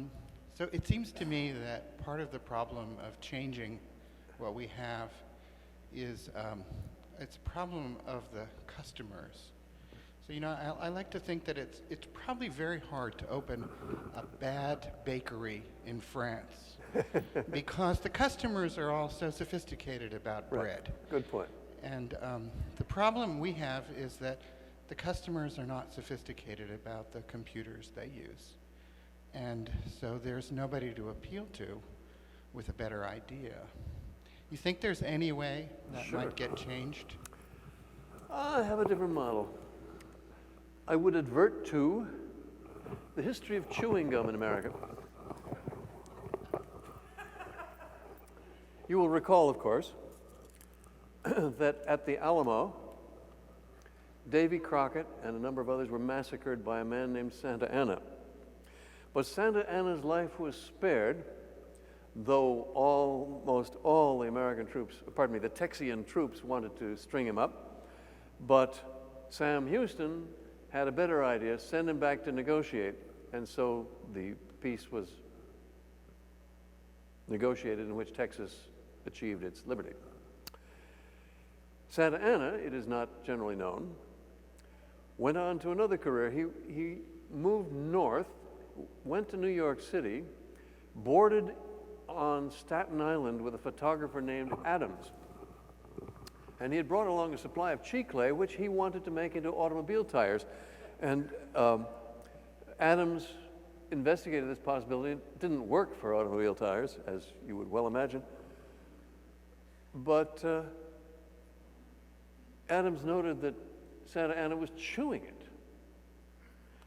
And so he just tried putting some in druggists with little cornstarch on it, and it took off like a rocket, and thus began the chewing gum industry. So that is the connection between the Alamo and the chewing gum industry, which I pointed out in my PhD thesis. And in the case of, I think that some things are like that. When the Altair first came out, Ed Roberts, the founder of the Altair Computer Company, I mean, he saw the possibilities of using the Intel 8008 chip to make a personal computer kit. He figured that he would break even if he sold 70 or 80. He got 80 orders the first day, and thousands thereafter. And the first, as far as anyone knows, the first Altair that was actually built was by a hobbyist who came in his camper and built it in the parking lot, and then when it didn't work, came in and made them debug the system. So that is the kind, there you have a latent urge, a latent Possiplex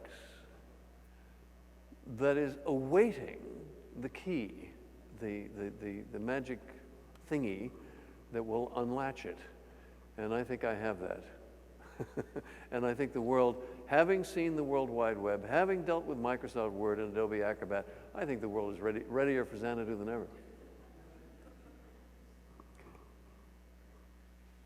Could you talk a little bit about the way Xanadu would change the way we write, the process of writing? Yeah. Well, I can't tell you what other people will do, but here's what I need. Okay. This book was unwritten, meaning I had probably at least 20 times more material than I ended up using. But it was in the same threads. So I had a thread for Xanadu, a thread for this, a thread for that, a thread for my grandparents, a thread for my father, yada, yada, yada.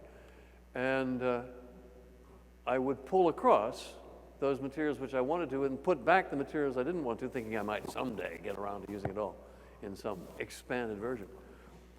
But there is no in existing software handling material you either or want to standing by. And because the model you use is a virtual sheet of paper, you have to put it on a virtual sheet of paper. This to me is nuts. Whereas I would rather have flying notes. What is happening? You're gonna change your mic battery. Change my mic battery. So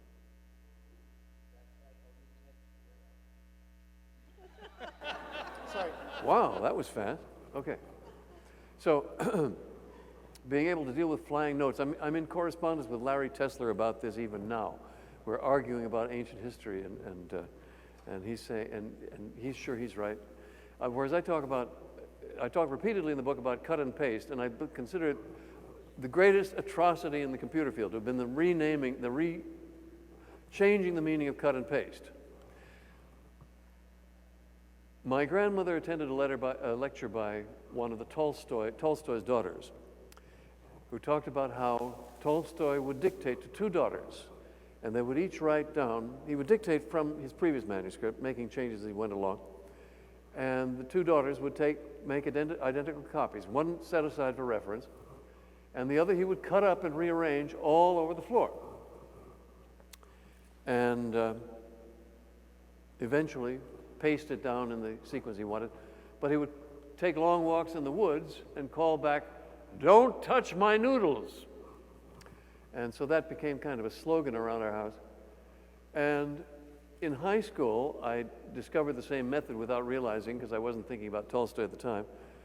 And from then on, I continued to make a carbon copy that I would save, and one copy I would cut up and rearrange and tape or staple into the next sequence of the next draft. And I still do. I still print out what I call a noodle draft and rearrange it. And this is hard work. A full noodle of a fairly long paper takes a day. And this is a real pain in the neck. And there is no decent tool. We had a prototype, which I'm going to try to resuscitate. Ian Heath and I in England actually created a prototype that did this. It had flying pieces that you could rearrange, which it would then concatenate according to the way you overlap them. And to me, the lack of such a tool for decent cut and paste is barbaric. But it outrages me that they created this thing called the clipboard. Okay, it's like a clipboard in every respect, except you can't see it. It only holds one item. The next item you put on it destroys the previous contents. Now, in every other way, it's like a physical clipboard, but there aren't any other respects, okay? So, what the word clipboard is doing for you is providing a cognitive excuse for an abominable tool. And this is called a metaphor. Yeah, yeah. Now, the Apple people seem to have come under the spell of a guy named Lakoff in Berkeley, who seems to think, well, I won't get into the strangeness of his views, but I don't believe in metaphors. I believe in the construction of virtualities, a conceptual structure of construct logic that has clean structure and minimalist structure. But in any case, the so-called clipboard I consider the greatest abomination, single abomination of the computer field, because the propagandistic redefinition of those words from true cut and paste of the Tolstoy kind to mean hide and plug, which is its current meaning, is the propagandistic use of words to excuse something which is inexcusable. And not having a decent rearrangement method, visible rearrangement method, instead having to move each piece, and if the phone rings, you lose it, this is still inexcusable, and every system has imitated it. So that's, how did I get here? Ted, question. Assuming I love your book and I want to recommend it to everybody in my social graph, where can they buy it other than coming to events like this? You can download it at lulu.com, and we hope soon on the Apple Store for iPad and iPhone and stuff. But lulu.com has it today.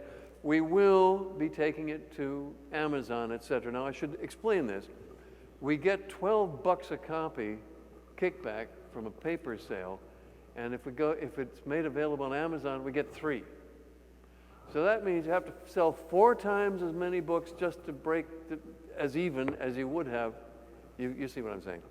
And it's a painful decision, but obviously it's the right one. So we'll be doing that, but one thing at a time. I finished this last week. The version you buy downstairs is draft 20Z, and the version that's presently up is draft, I believe, 28S. So there are a few minute differences, but otherwise, if you want the autograph, get the one downstairs.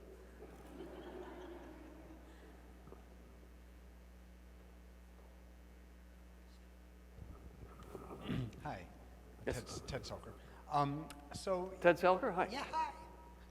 So, you know, there's been versioning systems. There's been some beautiful things, Petit and P-Edit at IBM, where you could, re-edit things a little bit like the clipboard, except the difference is that you could have, a version that worked on, one operating system and a version that worked on the other, and if you edited some part of it, it edited in both of the versions. Kind of has some of the things that I think. Wait a minute, you're telling me this is a feature that it works in 2 operating systems? Well, maybe you'd have a version that has all of the code that makes something compiled. Oh, you're talking about for programming? Yeah, but this also was used by many people for writing papers. And I thought it was such an exciting idea, this idea of being able to edit and go back, infinitely through the edits you've made and maybe even have a couple of versions. And I just wonder what you think of versioning systems and whether you've gotten to work with such an editor before. Well, I thought of versioning in 1960, okay? And everything I've seen has seemed to me hopelessly bureaucratic and stupid.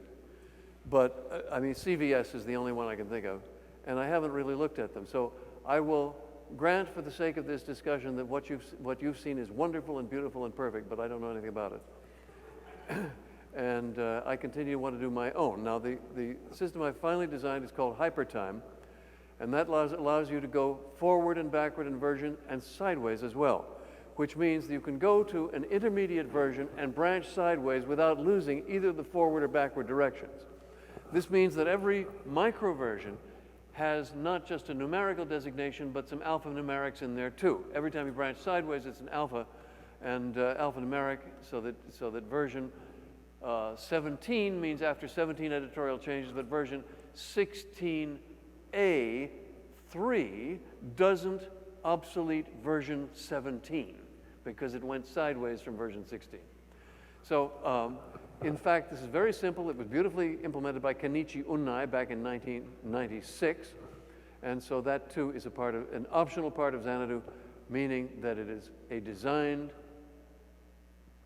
addition to the edit decision list, which is not required. But that's my position on it. Hello?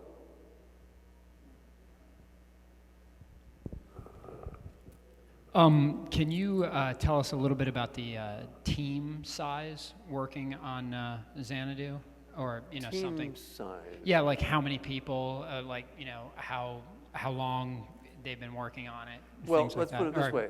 About 100 people in the last 50 years. Presently active, I would say 3, but it's not clear. I'm always trying to persuade people. Now, I work only on handshake deals with programmers. My position on backers you will read in the book. How were Apple and Microsoft and Google able to carry out the vision of their founders? They had no backers. When I mentioned this 2 nights ago in the audience, I pointed out, yes, Apple had Mike Markkula as a backer, but he was a silent backer and let them have their head, and Wozniak in the audience nodded heavily. So the point is that the only way you can fulfill a vision is without backers. And that is why I am penurious, because I believe in the vision more than I believe in being in comfort. Now, that is why the title is Movies, Intellect, Creative Control, and My Computer Life. So, what was the question? I think you answered it. You said there's 3 people currently working on it. I was just wondering Well, approximately what it takes to There's a cloud keep us- of persons who may or may not chime in. And so we've just nailed down the next 2 designs. It looks like we have one design in Flash, and we may resuscitate Xanadu Space, which you see before you. Xanadu Space has many levels. It's written in C++, Python, OpenGL, and Zoggle, which is the zigzag OpenGL layer. So it's got a number. It's anatomically more complex, whereas the Flash version will be client server, and probably will do better for the sale model I've told you about. Which, by the way, everybody thinks how wonderful it is that the web gives everything away free.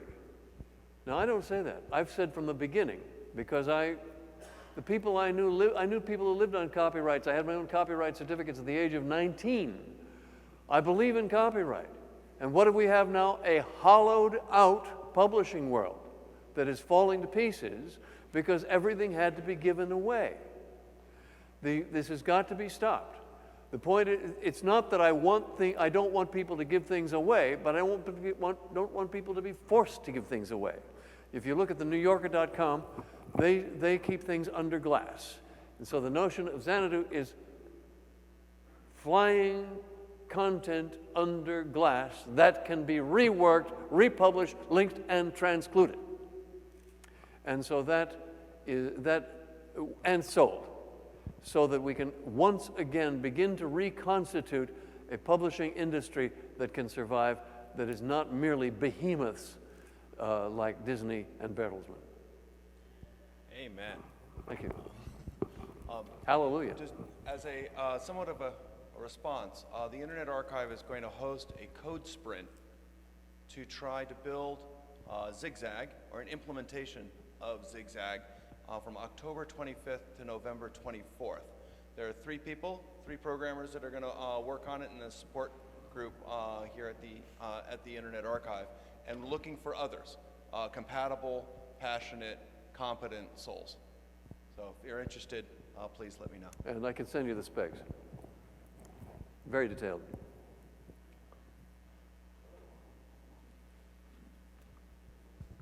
Hi, Roger. Hi, Ted. Roger Wagner. In the examples you give, they are text-based, and could you comment just on how that extends to media? The Xanadu model extends directly, ideally with no code change, to audio samples and video frames. It essentially is the edit decision list says which pieces to assemble, and the overlay decision list, which may or may not be separate, tells you what to overlay it with. And you can overlay it with other content and connect it with other content. Now this is, the edit decision list can apply to video as it does in Hollywood. The term edit decision list is a Hollywood term, and it can be used directly for making movies later, because the first one we're working on is text. Getting text working is central, and then the rest can come. So it's a question of the pragmatics of when we implement what. If we make text work, fine. If we don't make text work, there's hardly any point in going on. Scott Mace, the use case you mentioned for saving the publishing industry, do you see that as the most compelling use case for Xanadu? What do you mean use case? Well, I mean the justification for adopting No, not Xanadu. at all. It can be perfectly well used by people with free content. So the point is that you should be able to link and transclude free and non-free material promiscuously. And there should not be a wall between publishers who charge for material and publishers who don't. So you should be able to quote. The whole point of designing it this way at the beginning was so that sold content could be intermixed without worry. Any publishers who opt into this system are granting permission for their content to be used in any new context, provided it's by transclusion, provided that each downloader pay for the content, pay for what sliver of content may be quoted. And the objective is not to salvage publishing per se, it is to create a level playing field of universal interquotability and universal interconnectability. That was always the idea. And it was to fight for this ideal against many things that I've taken my stance. Yeah. Hi, Ted. Rob.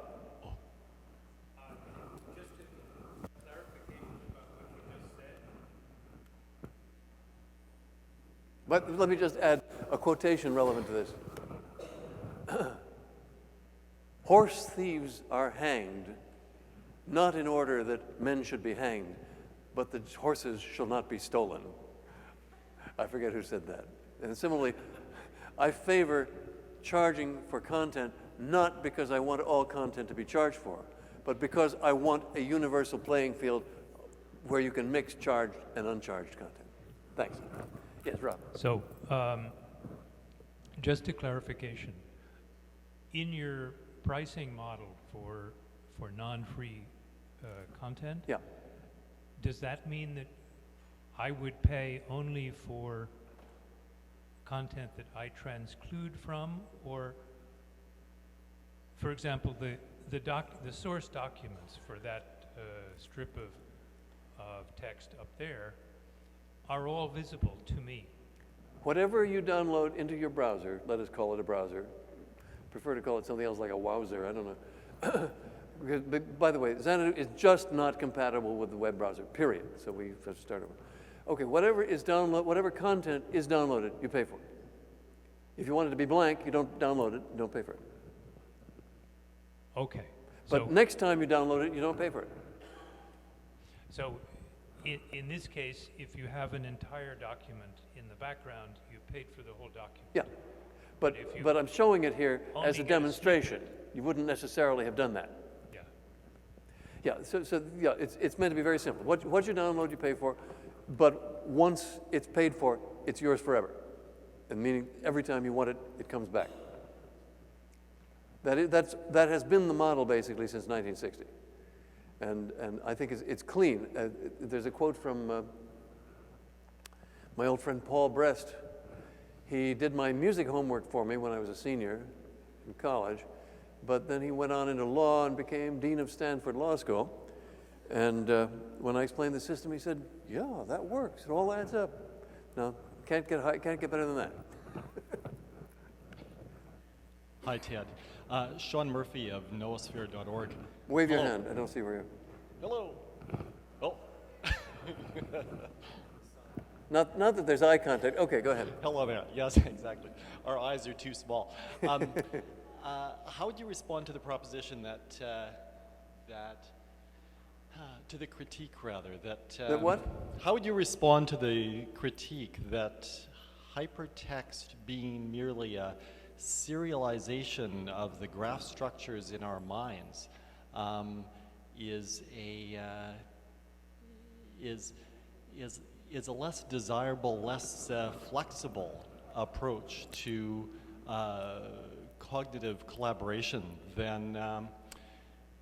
then working directly with, say, a knowledge representation system as the repository for that externalized graph structure? That is a 17-piece question. Hypertext is a serialization of the graph structure in our mind. This to you is the serialization? Yes, each little fragment of text is indeed a serialization, as opposed to being a discrete concept. Okay. Like where is the concept in And a this to you paragraph? is not a knowledge representation system? Pardon me? This to you is not a knowledge representation system? It's a kind of soup, a wonderful soup, and an amusing soup to navigate. But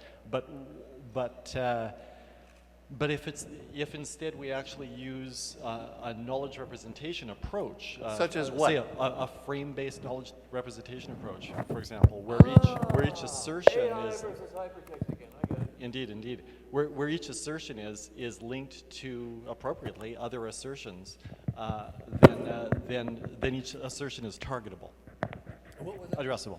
What was the last? Then each discrete assertion is addressable.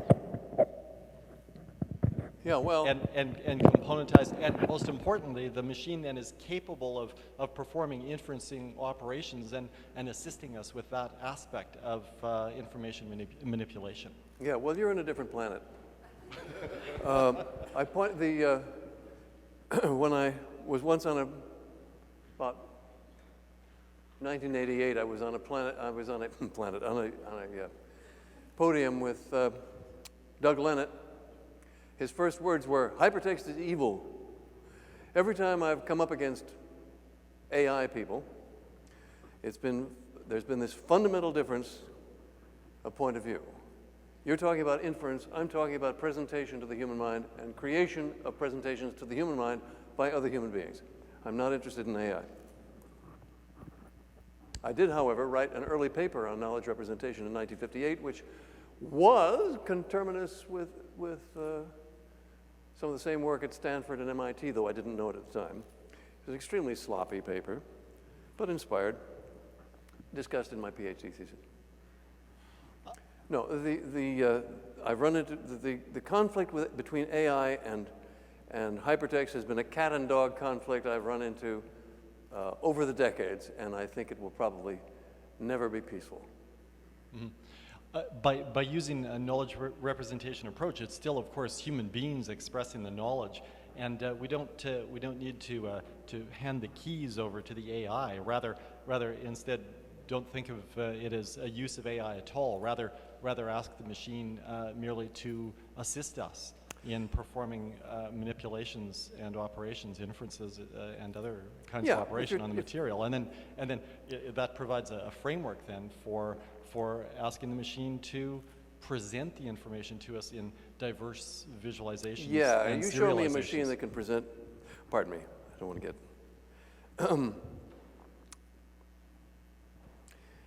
this calls so many arguments to mind, many of which are in the book. There are sections called AI Bullshit 1, AI Bullshit 2, AI Bullshit N.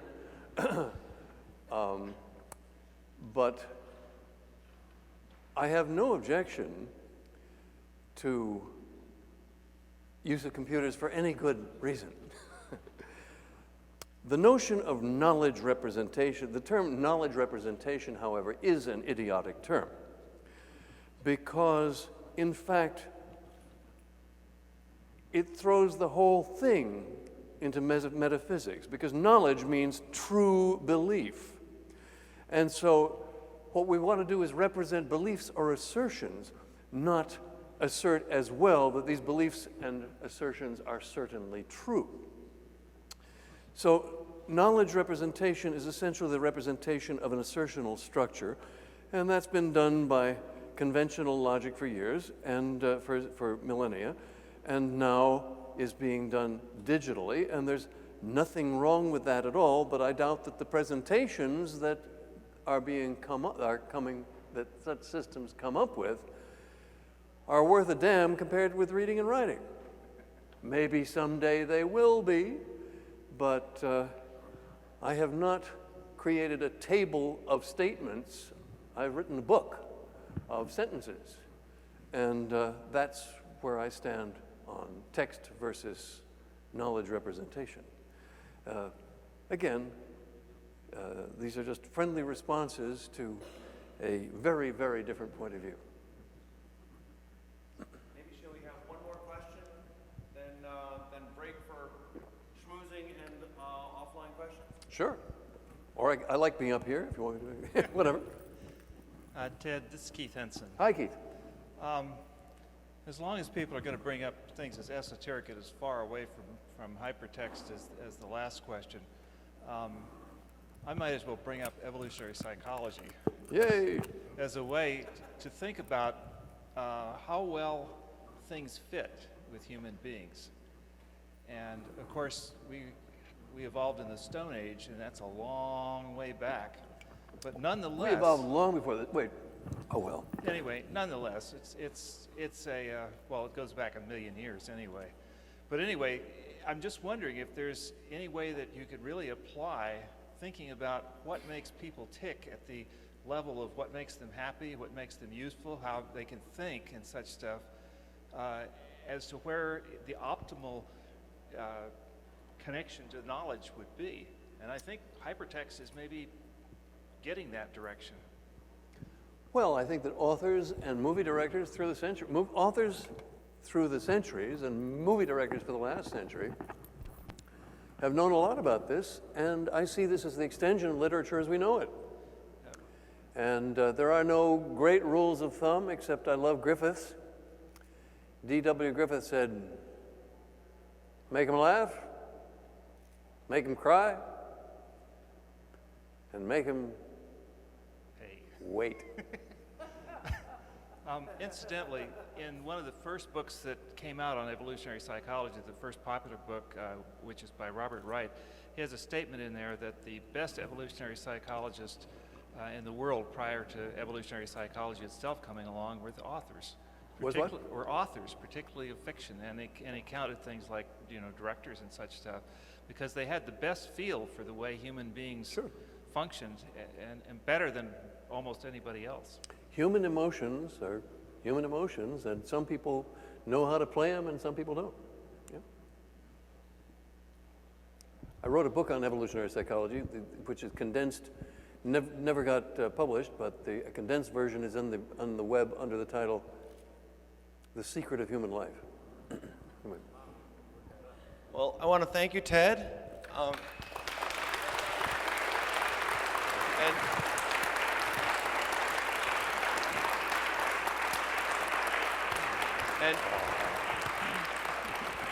And I gather Ted will be willing to stay here for a while and talk to those that would like to stay. So, but if there are more snacks, I want to go down there. And then there are more snacks? Yeah, right. Great. Thank you very much. Thank you, guys.